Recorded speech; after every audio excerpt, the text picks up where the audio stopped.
right. Well, it's been a growing issue across the country, transgender equality, and today the focus was on the track. 13 seconds after the gun sounds, the fastest 3A girls in the state cross the finish line of the 100-meter run. Haynes' Natafon Wengyat is among them, but Wengyat's story is different than any other runner at the state championships.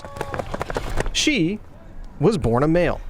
Natafon and her coach declined to comment on this story, but outside the stadium, members of the Alaska Family Council gather to voice their opinion. It is not fair and it is not right for our female athletes, and we have a responsibility to protect our girls that have worked really hard, that are working toward college scholarships. Wengyat was the third seed in the 100-meter race coming into the weekend, just missing the cut. Hutchison senior Saskia Harrison. I'm glad that this person's comfortable with who they are and they're able to be happy in who they are, but competitively I don't think it's completely 100% fair. Well, I think that's an overgeneralization. Alaska Schools Activities Association Executive Director Billy Strickland says the ASAA doesn't have a statewide policy for transgender athletes. Instead, they leave it up to schools to decide if an athlete can compete in a gender-specific sport.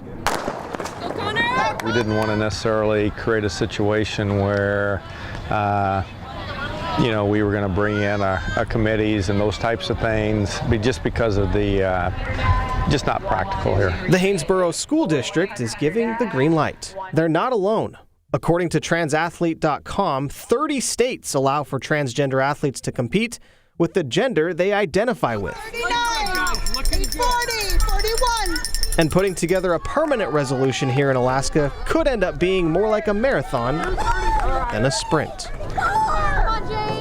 There you go. Along with the advancing to the finals in the 100-meter, Wengyat's also going to be competing in the 200-meter. A lot of opinions coming in on this story. Yeah, a lot of people talking about it, and they should. It's good to have discussions about it. And yeah, dialogue is always great on this kind of stuff. Yeah, absolutely. Yeah. All right, Jake, thanks.